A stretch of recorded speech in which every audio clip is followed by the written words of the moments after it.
chiquitan, chiquititan, tan, tan, que tumban, que tumban, que tepe, tepe.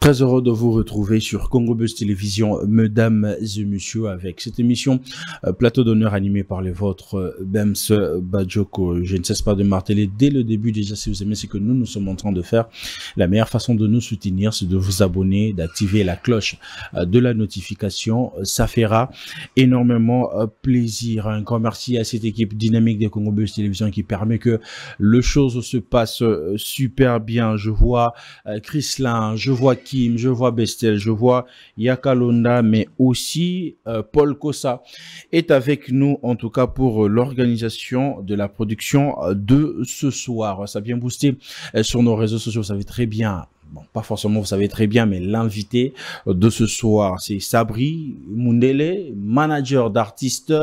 Lui, il accompagne vraiment la musique, la culture urbaine. Avec lui, vraiment, on va parler de beaucoup de choses. On va parler de management, on va parler de la production, on va parler en général de l'industrie musicale. Je m'en vais vers mon invité pour dire bonsoir et bienvenue, Sabri. Bonsoir Bems, merci de me recevoir. Et surtout, merci d'avoir répondu favorablement à cette invitation. Vous venez déjà à peine d'arriver à Kinshasa. On entre en contact avec vous pour produire cette émission. En tout cas, un grand merci à vous. Merci de me recevoir. Et effectivement, Kinshasa, c'est énormément d'énergie. Ça va très vite. Et donc, on a atterri hier. J'ai reçu un message disant Sabri, il faut que tu passes nous voir pour parler business, musique. Et voilà, on y est. Et c'est pour une deuxième fois déjà pour Kinshasa ou vous êtes habitué déjà? Alors, c'est la deuxième fois. Je vais pas cacher. La première fois que je suis venu, je suis tombé amoureux du pays, de la ville, du peuple, des habitants. Toujours le sourire, prêt à accueillir. Et voilà pourquoi je suis revenu. La première fois, je sais que j'étais avec Poison Mobutu, Kosi, tout ce monde-là, c'était pour la promotion du projet, le EP ou encore l'album qui devait sortir, qui a déjà vu le jour. Et pour une deuxième fois, c'est quoi le projet déjà? Qu'est-ce qui vous motive à venir? Alors justement, la première fois quand on est venu, j'ai vu beaucoup de choses à réaliser ici sur l'industrie musicale. Et pour ce second voyage, on est venu donc voir toutes les possibilités et toute l'aide qu'on peut apporter aux artistes et à l'industrie musicale. Voilà, donc mesdames et messieurs, vous savez très bien déjà l'invité de ce soir, c'est Sabri. Lui, c'est un manager d'artistes, homme d'industrie. Donc, on va parler vraiment musique comme il se doit. Sabri, pouvez-vous nous parler brièvement de vous? Votre carrière, vos débuts, parce que tu t'es pas rêvé directement de devenir manager comme ça ou bien de tomber dans l'industrie. Essaye un peu de nous parler de nous parler de vous. Bien sûr. Alors je pense que la musique en France, c'est une vocation aujourd'hui, mais lorsque j'ai commencé, je suis tombé par hasard. J'ai rencontré des amis qui étaient dans le milieu de la musique, certains chantaient, certains produisaient. Et on a créé un label qui s'appelait Rapace Prod ensemble. Donc, on a mené le label jusqu'à son bout. On a produit pas mal d'artistes, notamment d'artistes étrangers, jusqu'au festival et ainsi de suite. Puis, j'ai vu que mes compétences étaient plus dans l'aide aux artistes. Alors, je suis devenu manager de quelques artistes. Et ensuite, j'ai rencontré mon associé actuel qui s'appelle Moussa. Et on a fondé le label Corner Music. Voilà.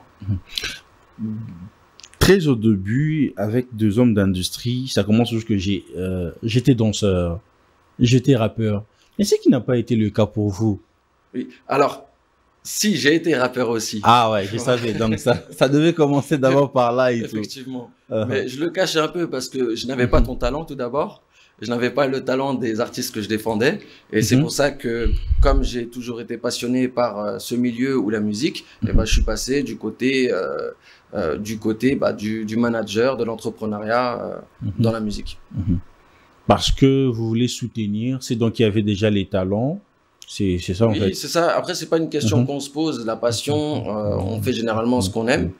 Et c'est ce que j'ai fait. J'ai pas forcément réalisé l'ampleur des choses que ça pouvait prendre en fonction de certains artistes.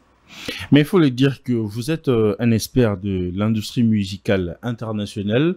Quelle lecture faites-vous actuellement de l'évolution de l'industrie musicale congolaise en termes de production? Parce que vous avez aussi un œil sur des artistes congolais, vous travaillez aussi avec de franco-congolais et tout. Oui, tout à fait. Et de plus en plus, je dirais que les artistes congolais actuellement mènent un peu la danse en France. Musicalement, énormément d'artistes franco-congolais sont dans les top 10. Et aujourd'hui, ce que j'ai vu justement au Congo même, c'est qu'il y a énormément de talent, mais pas d'industrie. Et forcément, il y a tout à faire. De la création d'une major, de la création d'une distribution, d'un publishing, d'un éditeur, aussi l'éducation, parce que l'industrie de la musique c'est un business, et qui dit business, eh ben, on doit se former, apprendre les coutumes, de savoir comment ça fonctionne comme toute industrie. Mais vous parlez que nous les autres ici, le Congolais, pas seulement le Cunom, mais le Congo en général, nous avons les talents. Qu'est-ce qui nous manque, nous, d'avoir aussi ces genres de majors, s'installer ici et commencer à émerger, avoir une politique culturelle, comme aujourd'hui on le voit en Côte d'Ivoire, Nigeria, Gabon? Pourquoi ici, c'est pas le cas pour le Congo en fait? Je pense que tout arrive à temps. Et c'est aussi pour ça qu'on est venu. Donc, dans l'objectif de créer cette industrie, enfin, la créer, c'est bien arrogant, puisque l'industrie existe, mais elle n'est pas structurée. Mais de créer les structures qui peuvent permettre justement à ces artistes de se faire connaître ou de streamer, puisque aujourd'hui, moi, je trouve inconcevable qu'au Congo, il y a énormément d'artistes qui sont écoutés à l'international, mais ils ne profitent pas des redevances internationales. Donc, ils sont toujours sur le business de cash, où ils doivent faire des prestations, des dédicaces dans leurs chansons et le tout. système des dédicaces, qui peuvent être très bien, honnêtement, je remets pas ça en cause, il y a énormément d'artistes qui vivent des dédicaces, et c'est très bien, mais si l'industrie évoluait à la même vitesse que l'industrie internationale, il y aurait de plus belles choses qui se créeraient, comme des featuring internationaux, je dirais des chanteurs américains avec des chanteurs congolais, et ça de manière plus récurrente. Mais sur ce point-là, vous parlez de la vitesse, vous pensez que l'État, nous, a aussi une responsabilité pour installer ces genres d'industrie au vrai sens du mot, parce que vous parlez que nous avons déjà l'industrie, mais c'est pas structuré. Et sur ce point, vous pensez que l'État aussi a une part de responsabilité? Alors, défendre la culture, ça reste de la culture, et défendre la culture, c'est un positionnement à l'international, et effectivement, je ne pourrais pas me prononcer à leur place, mais je dirais qu'ils ont probablement leur part à faire pour aider à cette accélération.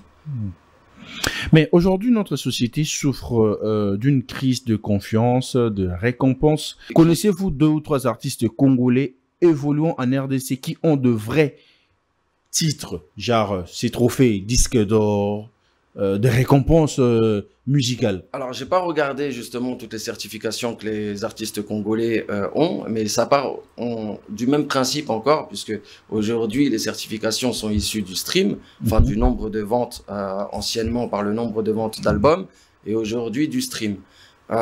Et effectivement, s'il n'y a pas beaucoup de stream ou d'utilisateurs d'applications de stream, il est très peu probable que les artistes puissent avoir de certification.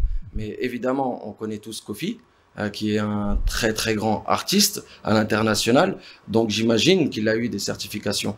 Mais au-delà de ça, Fally Ipupa, qui collabore énormément avec des artistes franco-congolais et français même aujourd'hui et internationaux, donc il s'est rentré dans cette industrie à l'international.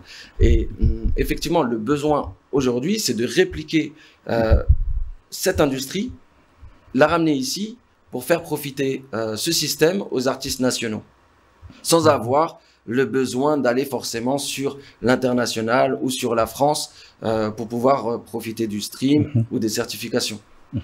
Mais vous parlez de stream. Ici, déjà, on sait qu'en France ou encore partout ailleurs dans le monde, un artiste aujourd'hui, au-delà de la scène, ils peuvent juste vivre du streaming en fait. Et sa musique, lorsque sa musique est streamée, vendue et tout. Mais vous voulez faire installer, en fait, restituer les choses ici.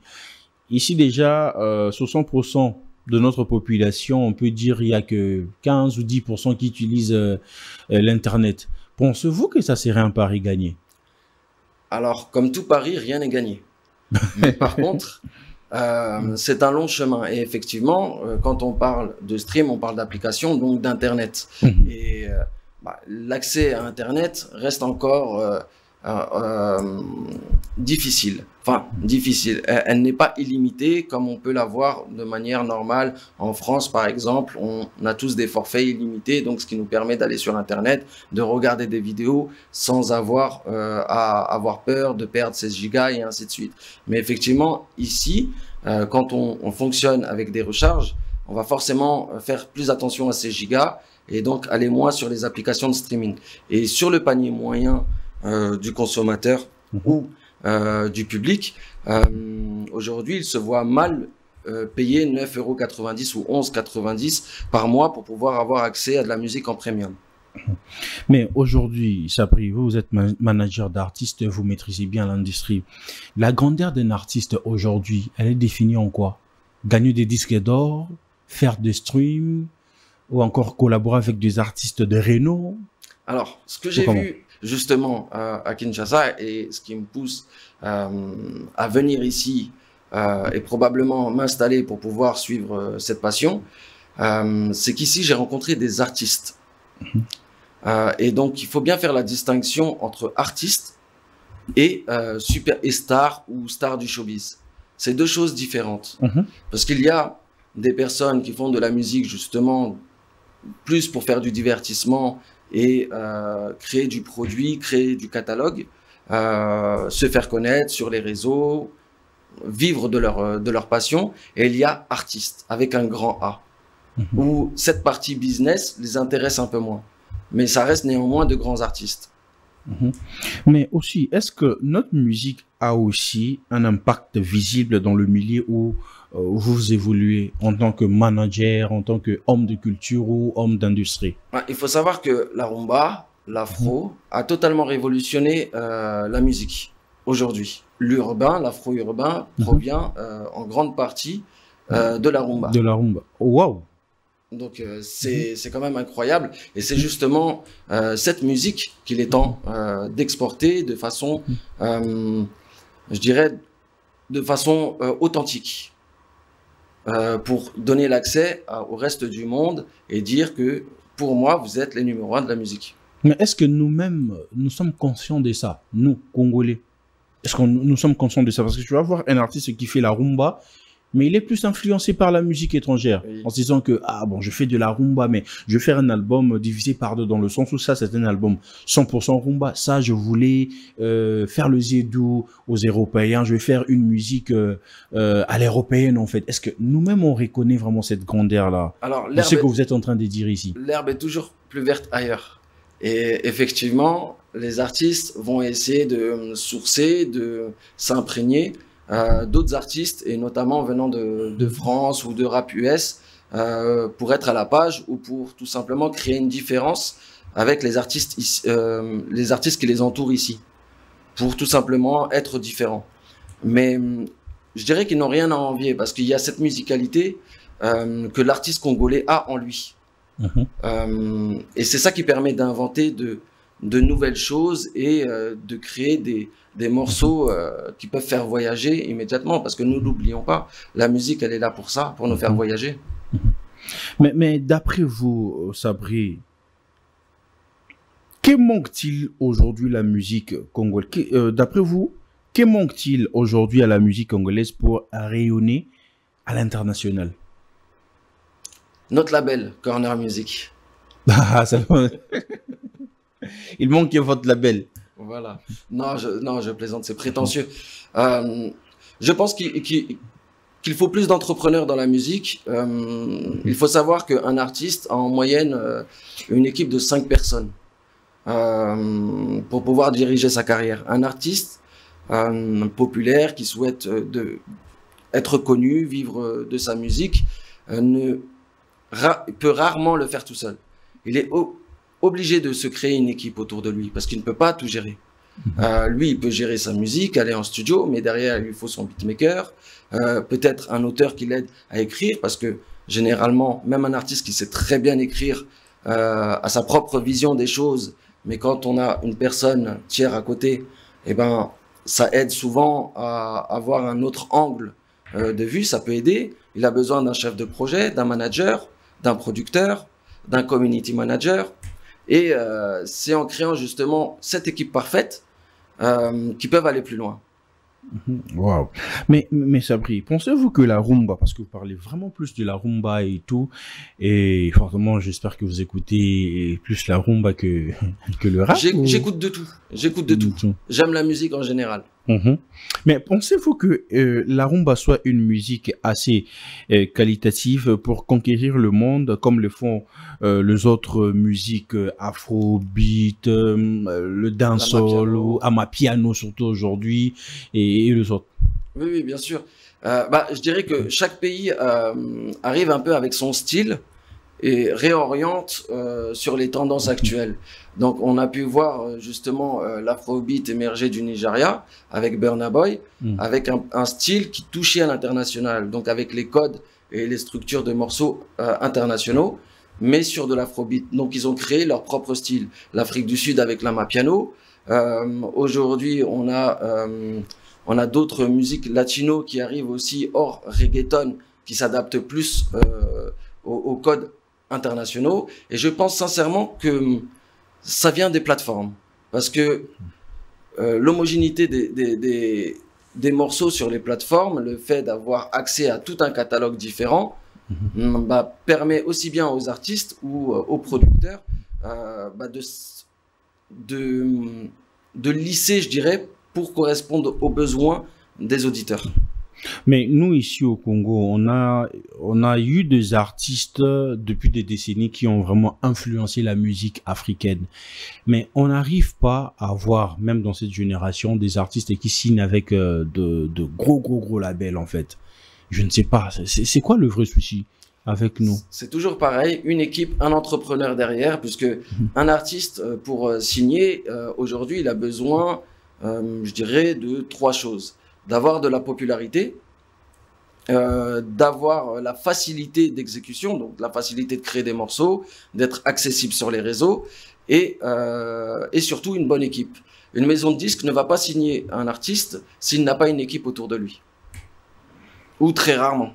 Ah wow. Oui. Donc pour que, par exemple, un gros major puisse signer avec un artiste, il doit vraiment se rendre compte que vous êtes vraiment structuré en fait. Exactement, que le manager est professionnel, que le studio est accessible et que c'est pas, il y a pas là, je vais le dire vulgairement, mais il n'y a pas de débauche parce que l'artiste a besoin de voyager, généralement de s'évader un peu, donc il y a beaucoup de fumée, de boissons, ce genre de choses dans beaucoup de séances.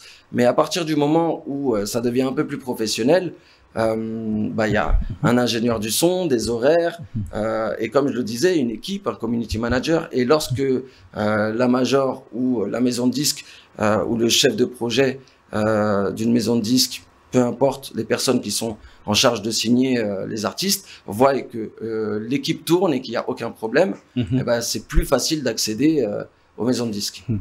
Mais c'est quoi vraiment le rôle d'un major auprès d'un artiste? Parce qu'ici, on s'est dit que j'ai mon talent, c'est ce qui suffit en fait pour faire carrière, pour signer avec un gros label et tout. Après, voilà, après c'est major-là qui peut peut-être me faire structurer, de me créer un manager, de me faire sujet sur ces points-là. Mais vous, dans ce que vous êtes en train de dire, pour moi, je comprends un peu, c'est vraiment différent et tout. Alors, c'est quoi le rôle d'un major auprès d'un artiste? Alors, il y a différents contrats. Il y a un contrat d'artiste, contrat de licence, et aujourd'hui, et contrat de distribution, qui devient un peu la norme, les contrats de distribution. Tout va dépendre déjà du contrat. C'est toujours pareil, en fonction du contrat, les maisons de disques vont prendre un certain montant pour leur travail, parce que ça reste une collaboration entre la maison de disques et l'artiste ou le label de l'artiste. Et pour répondre de façon simple, je dirais que si on part sur un contrat de licence, j'essaie de me souvenir des taux. Il me semble que c'est 50%. C'est 50% pour la maison de disque, 50% pour l'artiste. Mais si, par exemple, vous devez signer, vous devez faire signer votre artiste avec un major, ça serait quoi le contrat bénéfique pour un artiste pour qu'il ne puisse pas être dupé, en fait? Alors, c'est l'accès. La maison de disque a beaucoup de connaissances, a un carnet de contacts déjà structuré, donc la possibilité de mettre un morceau sur le marché immédiatement. Et on peut très rarement refuser quelque chose à une maison de disque. Si aujourd'hui une maison de disque vient voir Plateau d'Honneur en disant « je souhaite un partenariat pour découvrir tous les artistes », ça va être dur pour vous de refuser parce que de l'autre côté, lorsque vous allez avoir besoin d'eux, bah, c'est toujours pareil, c'est donnant-donnant. Et aujourd'hui, les maisons de disques peuvent fournir tout ça. Et la structuration aussi d'équipe lorsque l'artiste n'a pas d'équipe en fonction des contrats. Mais ça reste beaucoup plus rare puisque les nouveaux contrats sont sur leur contrat de distrib amélioré. En étant avec vous ici, en tout cas, on mairie bien avoir des éclaircissements sur certains points. Parce qu'ici, ça chambouille un peu, on essaie un peu de mélanger le tout. Ici, très souvent, on dit que lorsque il y a ce genre de contrat, lorsque un artiste signe, ils vend en fait la part de son album. Dans le sens où vous allez juste récupérer, lorsque vous avez des contrats, surtout pour nous Congolais, hein, lorsque nos artistes signent en dehors du pays, vous allez juste récupérer une petite somme qui va vous aider peut-être dans votre vie à faire quelque chose. Vous allez récupérer l'argent sur vos dédicaces et tout, mais ces majors-là va juste vendre votre image, mais en retour, vous gagnez pas grand-chose en fait. Mais eux, ils vendent juste votre image. Est-ce que c'est vrai? Tout dépend. Encore aujourd'hui, les nouvelles normes sont les contrats de distribution.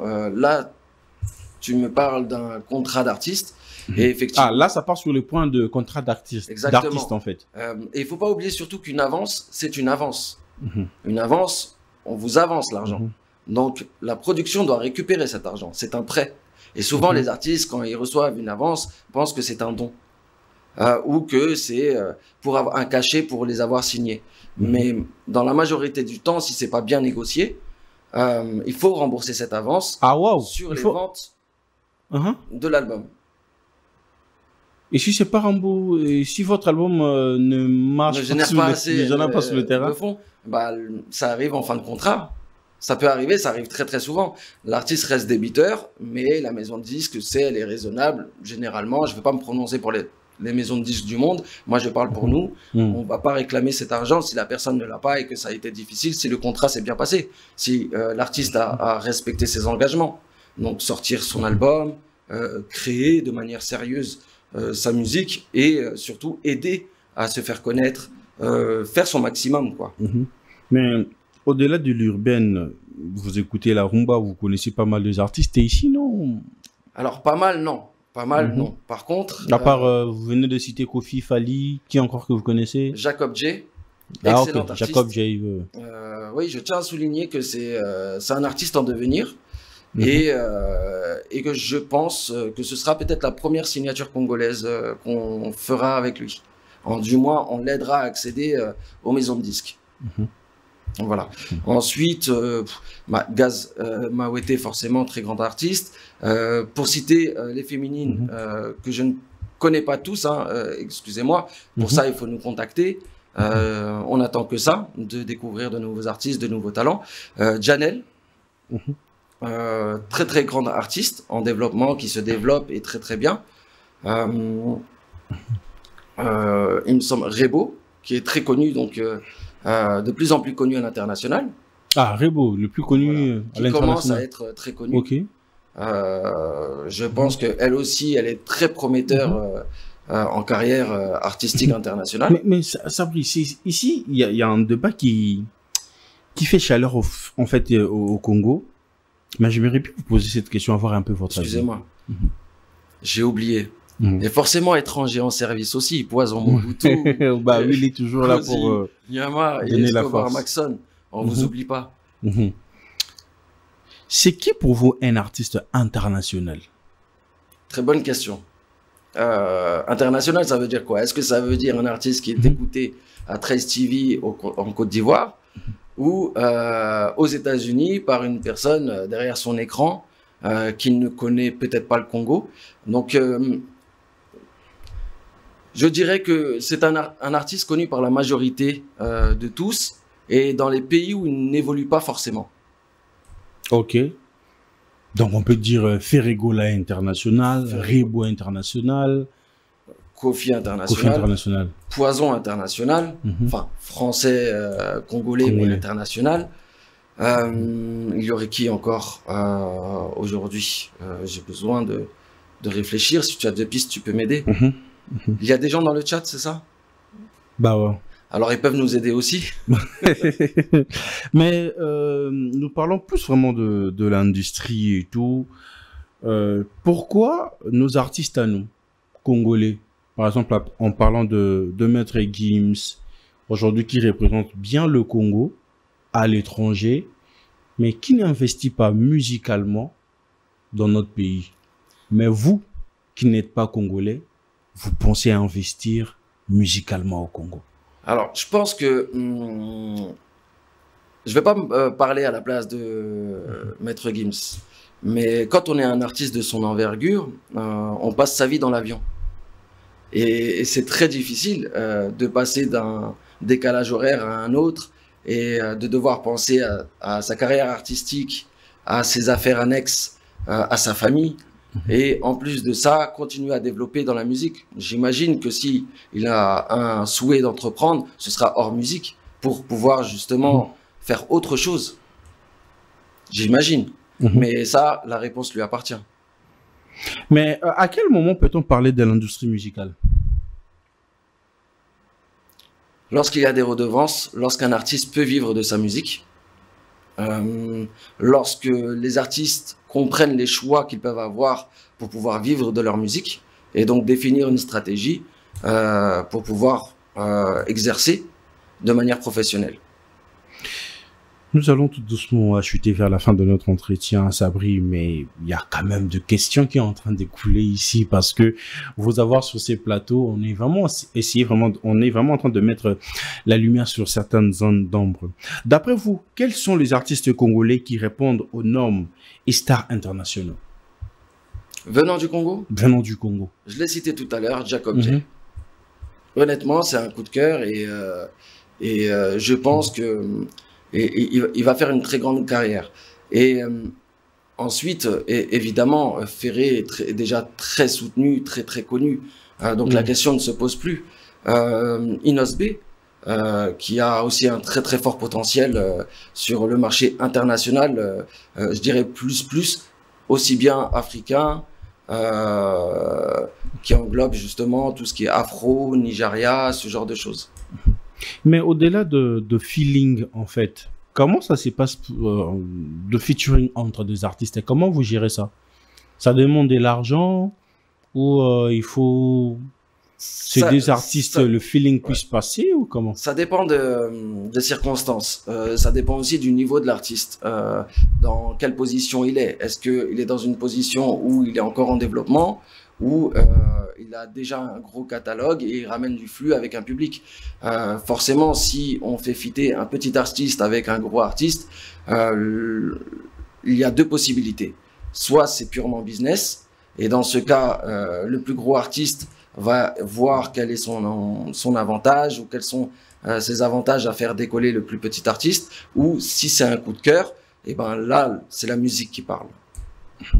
Mais il y a des artistes aussi où dans le sens où ils sont forts sur les réseaux, sur le streaming, mais physiquement comme ça, quand ils produisent des concerts, et ça ne matche pas. Parce que c'est ce que je répondais tout à l'heure justement sur qu'est-ce que l'industrie. C'est définir ses marchés. Un artiste de scène n'est pas forcément un artiste de studio, ou un artiste de scène n'est pas forcément un artiste qui stream. Mais un artiste de scène, c'est un marché. Ça reste un marché. Les dédicaces, c'est un marché. le stream, c'est un marché, et ainsi de suite. Et si on ne vit pas suffisamment de son stream, généralement, les artistes vont chercher à élargir un peu leur horizon, donc essayer de faire de la scène ou des showcases, faire des morceaux qui sont plus showcase, axés au showcase, et ainsi de suite. Parce que ici, on essaie un peu de mélanger le tout. Il faut être, pour se définir un artiste international ou international, il faut être fort dans tout ça, en fait. Tu es sur la scène, tu fais des streaming, tu as de vues et tout. Et surtout aujourd'hui, quand tu fais de vues, 1 million de vues, des millions, toi, vraiment, c'est bon pour toi. Alors, je pense que quand on apprend un marché, on apprend petit à petit. Et pour un artiste qui se développe, c'est pareil. On peut pas tout faire d'un coup.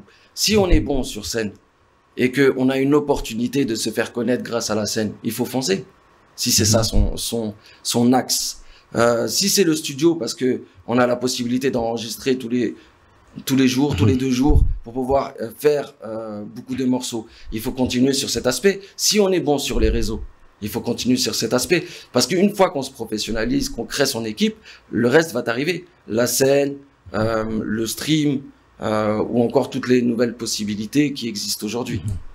En fait, je me rappelle, j'avais tombé sur une vidéo à l'époque où Booba était en train de voiler, en fait, la face cachée de l'industrie sur les streams, en fait. Qu'il y a certains artistes qui achètent de vues pour gagner de singles d'or et tout. Le retombé, c'est quoi? Alors, dans la carrière d'un artiste, quand ils achètent de vues, en fait. Parce qu'ici, tu peux voir un artiste, en moins de 2 jours, il fait 1 million. Après quelques jours, ces vues-là descendent, en fait. On se pose des questions. Il a acheté de vues. Est-ce que ce sont des vues robots? Bref, on se pose la question, ça serait quoi le retombé dans la carrière de cet artiste? Je vais répondre 2 choses. Et dans la deuxième chose, je vais vous donner une astuce pour savoir si les vues ont été achetées. Ok, wow. Désolé. Ça, c'est très important. Je te donne justement une petite exclue là. Alors, la première chose, je le disais tout à l'heure, un artiste, c'est un artiste. C'est pas les certifications qui font l'artiste. Wow. C'est pas de certification. Non. C'est pas de disque d'or, c'est pas de single d'or, tout ça. C'est pas ce qui définit la grandeur d'un artiste. Non, pas du tout.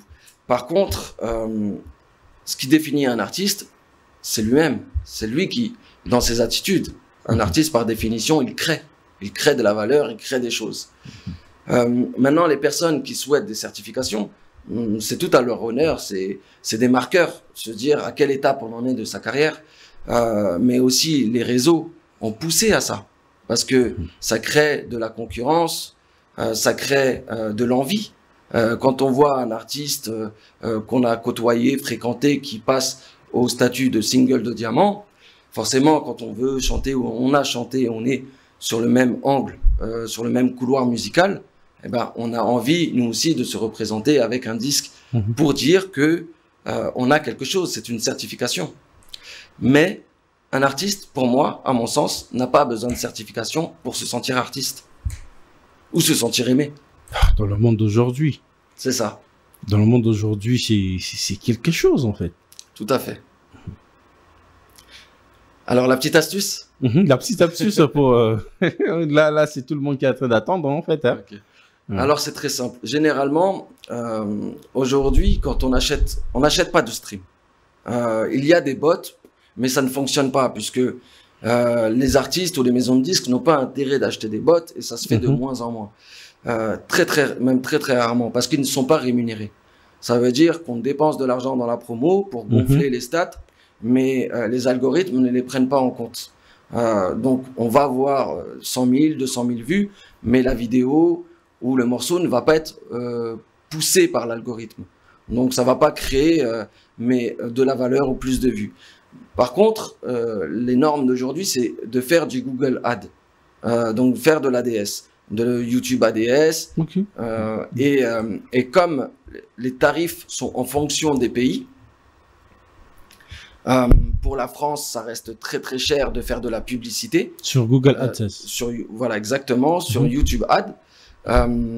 Pour donner un exemple, pour atteindre 1 million de vues sur le public français, donc on diffuse une pub de 30 secondes, où on peut mettre, je crois que c'est skip en anglais, voilà.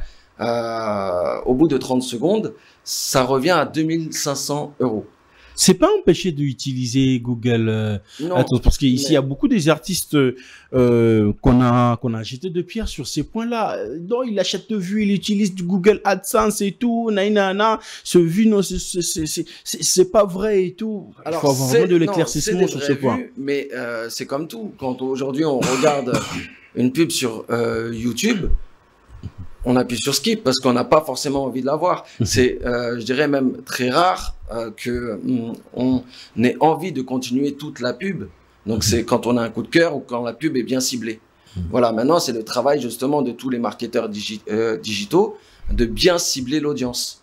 Et comme le marché sur l'urbain reste relativement nouveau, ben, généralement ce qu'ils font c'est juste choisir la France sans choisir l'audience précise. Et donc, les morceaux en indice sont à moins de, je crois, 4% d'écoute, en fait, sur la continuité. Les personnes n'écoutent pas le morceau en entier.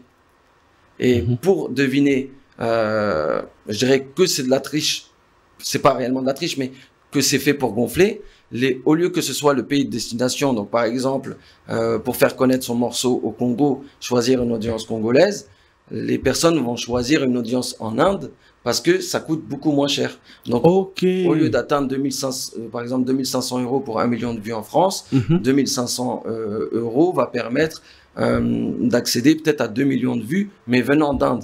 Mais c'est très rare qu'un auditeur indien veut écouter du rap congolais ou du rap français. 2 millions en Inde, c'est à combien? Oh, là, comme ça, je sais pas. Mais il y a un outil directement sur Google Ads qui permet de savoir à combien ça va coûter. Ou même sur YouTube Ads, sur YouTube Studio, il y a l'onglet promotion, et sur cet onglet promotion, vous avez la possibilité de regarder à combien va vous coûter en fonction de l'audience que vous ciblez.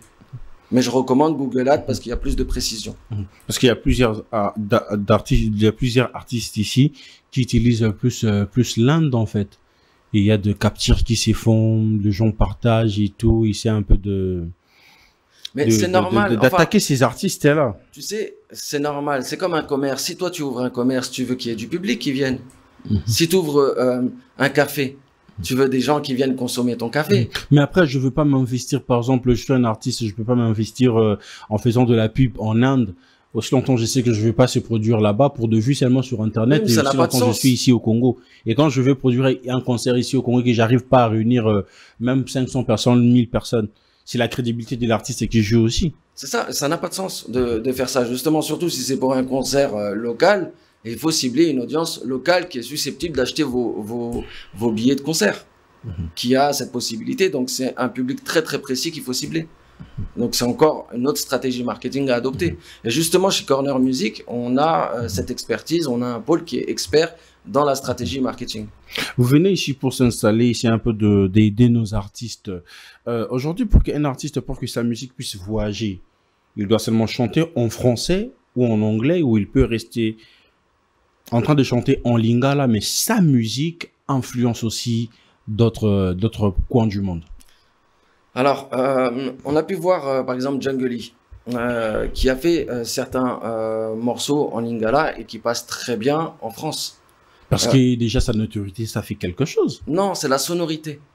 À partir du moment où la sonorité est agréable, je dirais aujourd'hui, c'est un peu ça ce que l'auditeur recherche. La ménagère qui fait son ménage et qui met la musique à fond pour faire son ménage, ou dans la voiture quand on a un long voyage, ce qu'on veut c'est de la musique facile à écouter, facile et agréable, et bien sûr mélodieux.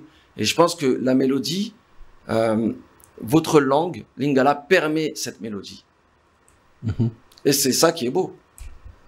Donc on peut encourager nos artistes à garder notre langue en chantant, à garder notre langue pour influencer encore d'autres coins du monde.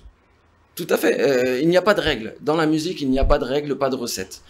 Personne n'a la recette d'un hit. Il y a des codes de structuration de morceaux, des 8 mesures, une intro, un pré-refrain, un refrain, toutes ces choses-là qui répondent aux normes, mais ça répond pour les plateformes, pour les DJ, et ainsi de suite. Mais il n'y a pas de recette qui dicte un futur hit. Donc, forcément, il n'y a pas de langue qui dicte un futur hit. Sabrina, nous sommes presque à la fin de cet entretien. Et ici, on va prendre une partie photo, mais avant de prendre celle-là, je vais encore poser une dernière question. Vous venez ici pour installer votre label, vous allez juste travailler avec Jacob J, ou il y a d'autres artistes aussi déjà que vous êtes en train de viser, ou il y a certains artistes qui doivent toutefois vous contacter pour avoir plus de détails. Alors, tout à fait. On s'installe. Je pense qu'on va faire de l'accompagnement plus que de la signature. Parce que de la signature, ça engage à rester très focalisé. Et un label ne peut pas signer 20 000 artistes. Parce qu'autrement, il ne pourra pas faire correctement son travail. Par contre, l'accompagnement, on peut accompagner, diriger, conseiller de nombreux artistes sans que ça ne touche à la qualité du travail ou des objectifs. Accompagner sur quel point? La direction artistique. C'est ce qu'on appelle du label service. Tout dépend de l'artiste en fait. C'est ça qui est l'avantage et ce qui est bien, c'est que du 360, c'est du sur-mesure. Il n'y a pas forcément de code à dire on reste précis juste sur le marketing digital ou ce genre de choses.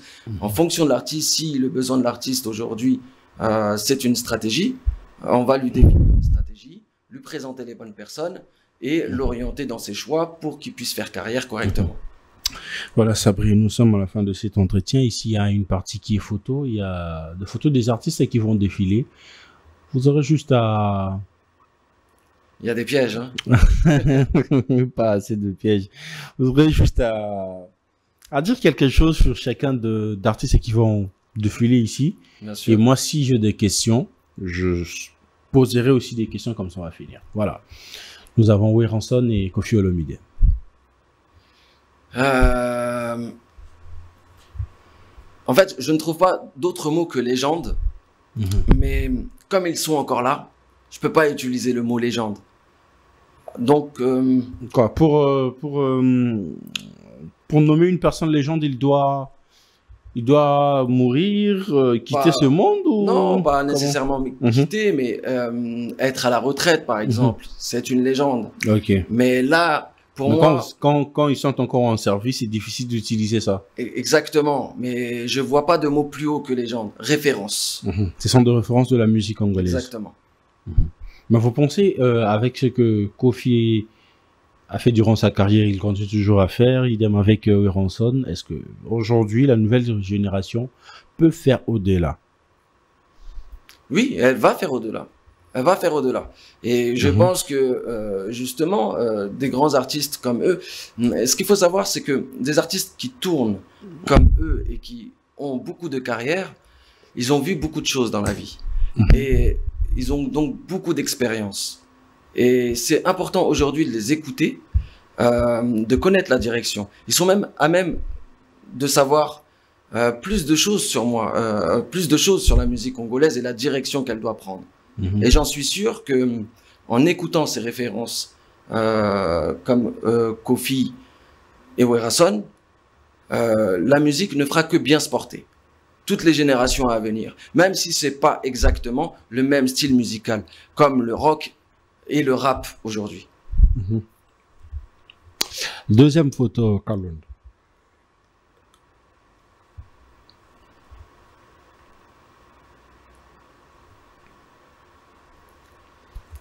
Alors, tout à l'heure, tu me parlais de musique internationale. Ouais. C'est le standard international que je vois là. Ah bon? Ah oui. Pour tous les deux? Il y a tout. Il y a tout. La musicalité, le sens, le fond, la forme, le style, l'expérience, le public. Fally est signé chez Warner, hein, je pense. Je crois, oui. Oui. Et il vient de faire, d'ailleurs, je pense, le single de l'été qui sort dans quelques jours avec Eus l'Enfoiré. Ok. Voilà, un très très bon son. Mais sur le sphère internationale, sur le point de signature de grosses labels, pourquoi ce n'est pas les cas aussi pour Ferré? Je pense que c'est pareil, c'est un accompagnement dont il a besoin, parce que des appels, il a dû en avoir de maisons de disques ou ce genre de choses qui veulent l'emmener à l'international parce qu'il a un réel marché. J'en parle vulgairement, moins artistiquement, parce que je suis plus dans l'aspect business, mais je respecte sa musique tout d'abord. Et je pense que des milliers ou des centaines de milliers ou même des millions de personnes respectent sa musique, sinon il n'aurait pas autant de succès. Maintenant, nous, on serait prêts à l'aider, le présenter à quelques personnes de maisons de disques pour pouvoir internationaliser, je dirais, plus facilement en créant une stratégie autour de sa musique. Donc la musique est là, l'artiste est là, le talent est là, mais ce qui manque, c'est tout ce que je venais de dire ici. Il faut faire restituer les choses en fait. C'est ça. Ce qui manque l'artiste. Bah, je pense qu'il a une très bonne équipe musicale, une très bonne équipe autour de lui. Maintenant, il lui manque peut-être, enfin, manque, je sais pas, mais il lui faut peut-être justement une équipe de business deal, quoi, qui est là pour défendre ses intérêts auprès des majors, des grands industriels de la musique. Mais aujourd'hui, vous, en tant que manager, on dit très souvent que même l'aspect voix compte aussi. Il y a de voix qu'il faut utiliser pour côté business, donc musique côté business. Et on dit très souvent que sur ces points, c'est Fally qui a plus cet avantage-là en fait. Vous pensez que c'est vrai? C'est comme toute activité, quelle que soit l'activité, sans langue de bois, parce qu'on n'est pas là aussi pour faire de la langue de bois, tout marche par le réseau. Tout fonctionne par le réseau dans le monde. Si tu ne connais pas une certaine personne, bah, tu vas devoir monter étape par étape jusqu'à connaître cette personne pour lui parler de ton projet. Mais si tu connais cette personne ou qu'on t'introduit auprès de cette personne, forcément, tu auras beaucoup plus de facilité. Mais ça ne veut pas dire qu'une personne qui a du réseau n'a pas de talent. Pour moi, ça veut dire qu'il a un talent supplémentaire, parce que savoir se faire du réseau, c'est un talent. Dans le monde d'aujourd'hui, de l'influence des réseaux sociaux, on veut du follower, donc se faire un réseau. Fally Ipupa, avec que Toulouse Arena a déjà joué, l'objectif ou encore le rêve, c'est Stade de France. Pensez-vous que ça serait un pari gagné pour l'artiste? Oui. Stade de France. Oui. Il y a énormément de franco-congolais en France, une communauté très solidaire, et j'imagine que plus pour un concert, c'est un événement de carrière de faire le Stade de France. Pour un artiste, c'est 80 000 personnes maximum, entre 60 et 80 en fonction de la configuration. Donc c'est un événement de carrière. Donc forcément, j'imagine que les franco-congolais iront le voir. Et je peux même dire maintenant, allez-y, parce qu'il le fera peut-être qu'une fois.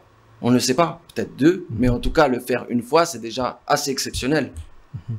Mais il y a combien d'artistes africains qui ont déjà joué au Stade de France? Je crois de tête, justement dans le live. En tête d'affiche. Dans le live cherché, mais je pense qu'on est à 4-5, pas plus que ça. Mais si Fally joue la Stade de France, donc il sera le premier Congolais à faire face. Gims a fait le Stade de France, il me semble. Ah ok, Gims aussi. Ouais. Donc ça rend que à 2. Ouais. Mais aujourd'hui, si tu sais qu'au Congo, on est aussi en train de comparer Gims à Fally, hein. Oui, il a fait une montée exceptionnelle, justement, Fally. Mais c'est un travail. C'est beaucoup de voyages, beaucoup de concerts, beaucoup de villes. Ah, ok, parce qu'il y a beaucoup de gens qui jugent aussi sur ce point. Il fait beaucoup de concerts après. C'est pour quel intérêt et tout. Mais or que ça... C'est un artiste. Si, comme je le disais plus tôt, son choix, c'est de faire de la scène et qu'il aime faire de la scène, il n'y a pas de recette. C'est un artiste. Il est là pour faire de la musique. S'il aime rencontrer son public, c'est à son honneur. Une dernière photo, Kalonda, pour finir.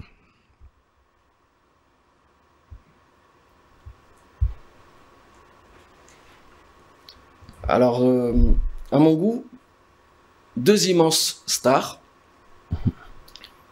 qui ont commencé, je dirais pas de rien. Dans la vie, on démarre pas de rien. On démarre avec ses cartes. Mais les cartes n'étaient pas jouées pour ces messieurs qui aujourd'hui sont devenus de très grands messieurs.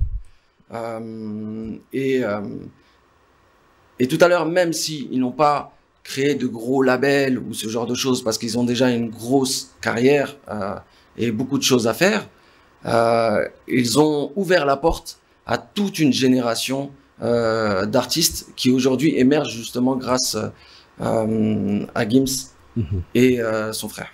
Mais aujourd'hui, vous le considérez comme deux Français ou deux Congolais? Si on parle de l'aspect politique ou géopolitique, forcément congolais, mais je pense que dans le cœur, il est les deux. Il est les deux. Ils sont les deux. Et le plus important, c'est le cœur. Sabrine, nous sommes à la fin de cet entretien. C'était un réel plaisir de vous avoir pendant ces bonnes minutes et tout. Vos impressions, votre mot de la fin. Comme ça, on va finir. Eh ben, je pense que Plateau d'honneur porte bien son nom parce que j'ai été excellemment bien accueilli. Merci. Par toi, ton équipe. J'aimerais remercier donc l'audience aussi qui prend le temps de nous écouter. Je vous dis à bientôt et n'hésitez pas justement à nous contacter sur mon profil privé. C'est plus simple sur Instagram, Manager Mundele. Donc comme ça se prononce. Ajoutez-moi, envoyez-moi un message. Que ce soit pour un accompagnement ou quelques questions, je me ferai le plaisir de vous y répondre. Aujourd'hui, vous n'êtes plus avec le étranger en service? Le contrat est fini? Alors, on peut pas dire qu'on est avec quelqu'un. On n'est pas marié aux artistes. Un artiste doit créer, donc rencontrer de nouvelles personnes. Le projet étranger en service 3, je m'en suis occupé personnellement. Il y a eu beaucoup de tensions, mais justement entre les artistes? Non, sur le projet en lui-même, dans la création, il a été intense. C'est ça que je veux dire, pas de tension de manière dispute et incroyable. Non, au contraire, ce sont des artistes avec beaucoup d'expérience et ils ont extrêmement bien collaboré ensemble. Pour moi, ils ont réussi leur pari, leur projet. D'ailleurs, les chiffres l'ont montré. Mais le projet est sorti et aujourd'hui, je sais que Poison Mobutu dans quelques jours sort son album, le Maréchal. Big up à Poison Mobutu, le Maréchal. Allez streamer à très très bientôt, les amis. Allez l'écouter, oui, allez l'écouter, allez le voir à ses concerts. Quel soit le choix qu'il fasse pour vous faire découvrir sa musique, allez le suivre, c'est très important. Parce que c'est un artiste qui a plus de 20 ans de carrière. Et aujourd'hui, on le voit un peu plus jeune, grâce au réseau, parce que la force des réseaux fait ça, mais il a l'expérience. Il a influencé aussi plusieurs Congolais de l'autre côté à prendre ces risques-là, de s'accepter comme Congolais, de rapper en lingala et tout. C'est ça. Et tu sais, j'aimerais dire un truc. J'ai écouté son album un jour dans le TGV, on revenait d'un showcase. Il a réussi. Pour moi, c'est son meilleur album. C'est le meilleur album de Poison Mobutu. Ouais, exactement. Maréchal. Exactement. Wow. Et il se délivre complètement dessus. Il est honnête. C'est un Poison qui se délivre et qui raconte réellement les choses telles qu'elles sont. Il ne s'invente pas. Et aussi, il faut dédicacer Kozinyama, qui sort prochainement son EP, qui actuellement sort des clips de rap en featuring avec des artistes qu'il fait découvrir, parce que c'est aussi ça la force de Kozi Nyama, c'est faire il est vraiment fort en ça, hein, Kozi. Exactement. Il déniche des talents vraiment. Exactement. Donc big up à Kozi Nyama et tout. Nous, mon plus grand souci vraiment qu'il puisse revenir vraiment au devant de la scène comme auparavant et tout, ça ferait énormément plaisir. Oui, on s'est parlé justement hier soir de sa prochaine sortie et franchement c'est pas mal du tout. Ça va être une sacrée surprise pour l'audimat. Et Escobar Maxon qui aujourd'hui écrit son album. Escobar Maxon, pour les gens qui ne le savent pas, c'est un lyriciste. Il est très pointu sur son écriture. Donc au lieu, il a fait son choix de prendre le temps d'écrire son album et j'en suis sûr, lorsque ça sortira, ce sera un chef-d'œuvre. Allez, mesdames et messieurs, nous sommes à la fin de cet entretien. C'était un réel plaisir de partager ces très bons moments d'échange avec Sabri, le manager Mundele. On a passé vraiment, je sais que cette émission est nous vraiment beaucoup comprendre Mambobele sur l'industrie. J'ai dit un grand merci à Paul Kossa qui a permis que cette émission aujourd'hui soit réalisée, et sans oublier celui qu'on appelle Yaka Londa. Quand je vois Plateau d'Honneur, tu vois Yaka Londa. Donc un grand merci à toi, frère. Quant à moi, je vous dis bye bye les amis et bonne suite de continuité sur nos antennes. Merci. Chiquitan, chiquititan, tan, tan, que tum bam bam, que tum bam, que tepe tepe.